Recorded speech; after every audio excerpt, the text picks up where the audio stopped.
If you're a pastor, church planter, or ministry leader, we all know that we have to be extra careful about what we post on our personal social media accounts. And so today, on Practical Church Planting, we're going to give you 5 thoughts on what is and is not appropriate to post on our personal social media.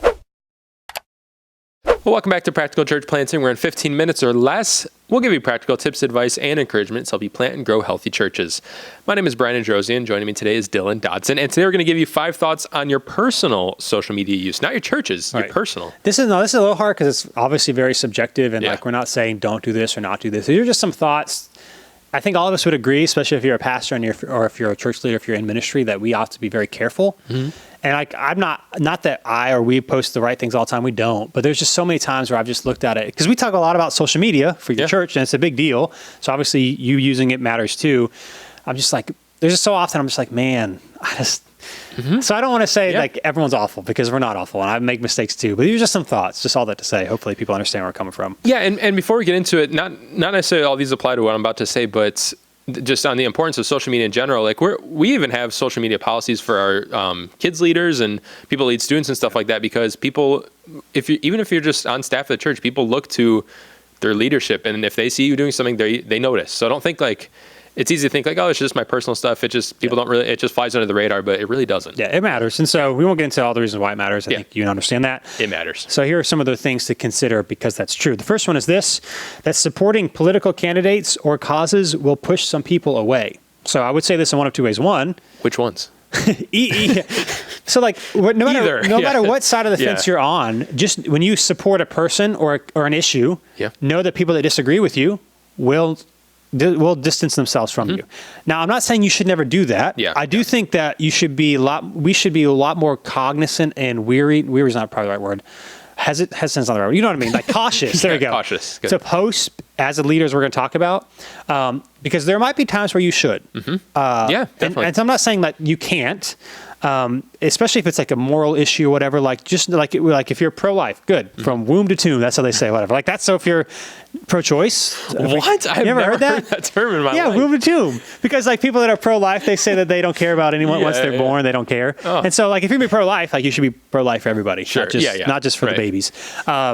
So if you post something like that, someone who's maybe pro-choice, I don't know, get a little political here, but I think Jesus loves everybody, so that's okay. We'll say that. Yeah. Now, you might be okay with that every once in a while. That's fine. But just know that there also be times where even if what you have to say is not wrong or bad, you should not post it, because you just got to weigh that and know that like politics isn't as, and we know this isn't as important to Jesus, but like there might be times where you should refrain, because if someone disagrees with you and you want to reach them for Jesus or whatever, you want the church to impact them, that there's going to be a downside for those that disagree with you when it comes to political ideologies if you post about it. Yeah, and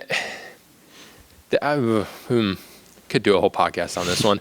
I mean, because there's a way to do things, like you said, there are things that should be supported or should be mentioned, and you can do it in a loving way that doesn't necessarily, I mean, no matter what, I think no matter anything political you post, there's always going to be someone that you're going to ostracize. So just something to think about. But I think there's some cases where it's maybe worth posting whatever you're thinking about, because it's not as offensive, and it's something that you stand by biblically and things like that. However, honestly, what I see in more cases from pastors and people in the church and stuff like that is posts that are like totally calling out the other side, whichever side. I mean, and in hurtful ways and things like that like I read and think like, man, I'm like embarrassed to be called, that this person's called a believe, like that people see this person as a Christian and they're saying these like hateful things about the other side, or like calling this person out because they're a liar, whatever. And so,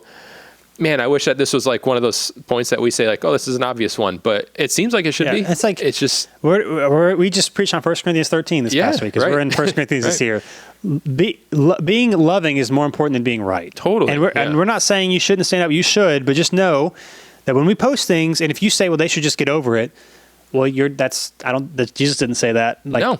If you want to reach people, you've got to refrain. You got to hold back sometimes for what's the most important thing. Not saying political causes or issues don't matter, because they do, but we've got to, especially if you're a church leader, like what's more important. And you might post something, there's actually nothing wrong with it. Like you're not hateful, but like it's just going to ostracize people. And so just think about it. That's just a reminder for all of us. Just think about it, because it will push people away. Number 2, and this kind of goes with all of it, the rules are just different for pastors and church leaders. Totally. Like they're just different. You might have someone that posts something. Maybe you want to post something, and your friend who's just a normal, works in the workplace, whatever, posts it. There's nothing wrong with it. But as a pastor or a church leader, you should not do it. I mean, we're in 1 Corinthians this year, so this is all fresh in my mind. His whole thing is like, just because you have the freedom to do something doesn't mean you should. That love supersedes freedom and our rights every day of the week. Yeah. And that there might be nothing necessarily wrong with it. And it doesn't have to be a political thing. It could be your thought on a TV show or whatever. But just know that the rules are different. They just are. And we have to be okay with it. It's kind of like, this might get me in a little bit of trouble here, but I'll just give this an example. Get in trouble. Like when it comes to like the lifestyle of church leaders, like making a ton of money, and I'm not saying you shouldn't. I know there's bigger church sizes. If you sell a bunch of books and like, it can happen, whatever. Yeah. But it does, let me just make a thing that probably most of us agree with. Even no matter where you live, a pastor probably shouldn't live in a $10 million home. Like, let's just say that, because, most people would probably agree with that. Right. There's nothing wrong necessarily with living with a $10 million home. Like, there's nothing inherently but like people look to you as a church leader, because I've seen pastors like post things or whatever and say, well, it doesn't matter where I live. It doesn't matter what I drive, because like other Christians or pro athletes do it. And I'm like, but they're pro athletes. That's different. Like people don't view them the way that they view you. It doesn't matter if it's not fair. Like that's that's what we're doing. Like people assume certain things, and whether they're right in what they assume or not, like we don't want to prohibit people from coming to Jesus and meeting Jesus and going to church and learning things because they see pastors doing things that they don't think that they should be doing. Yep. Even if pastors aren't necessarily wrong in it, it's just know that this goes back to social media. Like the rules aren't the same, and so we just have to be okay with that. Yeah, I mean, the rules aren't the same for pastors in a lot of areas of life. In your daily conversations, there's might be something that someone might say to somebody that's not inherently sinful, but same thing coming from a pastor may put them off to coming to church or just something. I mean, it's just you have to filter everything through that lens, which can be tiring. Which it's not like that's an easy thing. And like I said, that like it's I guess not fair, but that's the way it is. Like it's just the way it is. And so you got to filter everything through. If someone's reading this, is that going to not everything has biblical implications. I get that, but is this going to turn them off to Christ? Right. Because most likely your social media says pastor under it. Like it just is. And so you're automatically associated with it, like it or not. So yeah, just the rules are different, and we have to be okay with it. Like it is what it is. Yep. Number 3, maybe it's something that's not quite as heavy than the first 2, is don't just post about church, ministry, or theology. Yeah. Like and I feel bad because it's like, well, I think people in my mind that do this, and again, we're not perfect, so a million times. Just anyway, but like people want to know about your kids. Yeah. Or like they don't know about your hobbies. Like they want to know.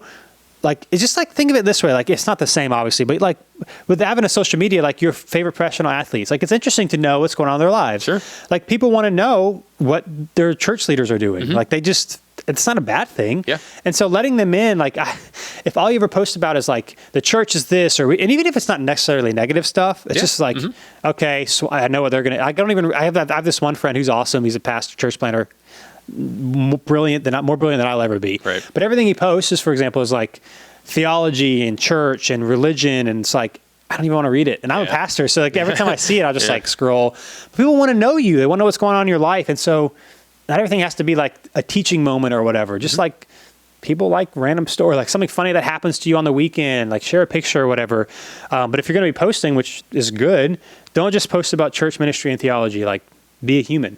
Yeah, I mean, social media is a good tool for people to get to know a pastor, and not in the sense of like that we want it to be pastors to be elevated above everybody or like looked at like the only way we can find out about them is to read about them online or kind of thing. But it's just the day and age we live in. People like learning about each other, and so if all they ever see from you is just things that are just about the church, to which a lot of which may seem like just very promoting of your church, or things that are way over my head as the person who doesn't work in a church or something like that.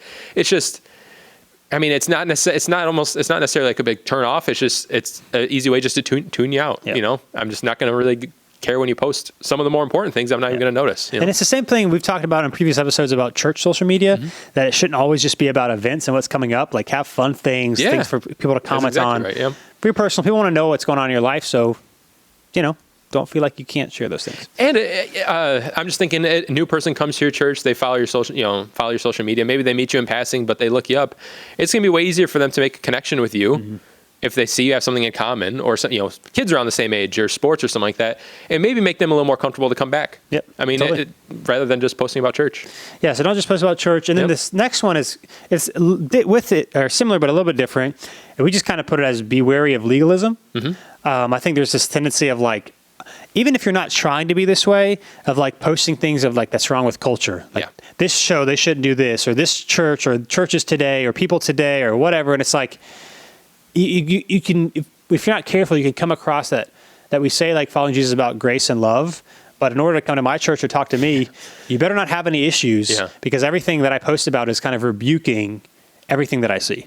Yeah. And I think obviously we have to have some filter of, if you're or just a Christian in general and you see something that needs to be called out, calling it out, whether like in someone's life that's close to you or something like that, helping them recognize things. But I just don't think social media is the place for that. I don't think that people take things like that seriously. So I don't think that helps, helps build them up. But I think it just comes across as condemning and not in a sense that is helpful. I don't think anything about it comes across as a way to love people, I guess. Yes, that's a big one. Don't be wary of legalism. And then lastly, number 5, you don't have to post about every cultural event. Now, this one might be more of a, I don't know, relief. Here's what I mean. Like, I feel like there's this pressure to every time something tragic happens that you've got to post about it. And I get it, and you're praying, and it's difficult. But there's also like, at least for me, I've found over the last couple of years, it's like there's always something terrible. And so if I post about this and I don't post about this, am I a bad person? There's this pressure. And I was telling you before we started, I remember earlier this year, I don't remember what the event was, but there was something that happened and Tim Keller didn't tweet about it. And he was getting flack on Twitter for not mentioning it. And it's like, he eventually, and he's funny to follow on Twitter because people like retweet his tweets all the time and like tear him up. And I'm like, what he said was good. Like, what are you, they're so mean to him. But so he's not very defensive and he's older. So he's like, yeah, but it's not about that. Don't care. But he said like, we don't have to post just because I didn't tweet about something doesn't mean I didn't care. And so I just like to take the pressure off. In our culture today, it's like anytime you mention one thing, everyone's always like, what about X, Y, and Z? If you want to post about something, I think it's okay. And if you don't have to, or you don't have to post right away. Like you can wait a few days to kind of get more information or to see what's happening. So we're not saying don't post, and we're not saying post every time. I could be wrong, but for me, I feel like I have to post about this stuff all the time, and you don't. I think that's good. It's not that you have to, that you don't have to. It's just take the burden off. Don't feel like every single negative news story you have to post something about it. It's just you don't. And if people say, well, why don't you post about these things? It's like, I'm sorry. I don't know. But you don't have to post about everything. And so I say that because I feel like there's this pressure of like, we feel like we have to. And I think it's okay because we all know at the end of the day, posting about it is not what matters. It's like, do you actually care? Are you actually praying? Are you actually talking to people that are affected, or whatever it might be? But don't feel like you have to post about everything. So those are 5 thoughts on personal social media use. Again, the whole overarching thing is we just have to be careful. The normal rules don't apply to pastors and church leaders. It just doesn't. And that's okay because the main thing that we're trying to do is love and connect with people, not be right, not show people how smart we are or how holy we are. And if we're not careful, that's how we can come across. Social media is a great tool. Just use it to love people. And speaking of social media. What can you do with it? Follow somebody? Go to Facebook. Follow, join the group. Type in Practical Church Planning, like the page, but more importantly, join the group. Anything you find that says Practical Church Planning, just click even whatever on it says YouTube. to If you're do. like a video guy, want to watch the video version, share with your friends. Practical Church Planning is on YouTube as well. And that's how you can get connected. So thanks for listening, and we'll be with you next time on Practical Church Planning. Thanks so much for watching this episode of Practical Church Planning. Whether you're watching on Facebook or YouTube or Practical Planning, wherever you are, whatever you're doing, make sure you like or subscribe or do whatever it's telling you to do or should do on that platform. And hey, if you are so tired of looking at our ugly faces, but you're not tired of listening to our beautiful voices, then you can find our podcast if you just search Practical Church Planning on iTunes or Google Play. Make sure not to just find it, not just to listen, but to subscribe. Make sure you subscribe. Brian, tell them to subscribe. Subscribe. See you next time.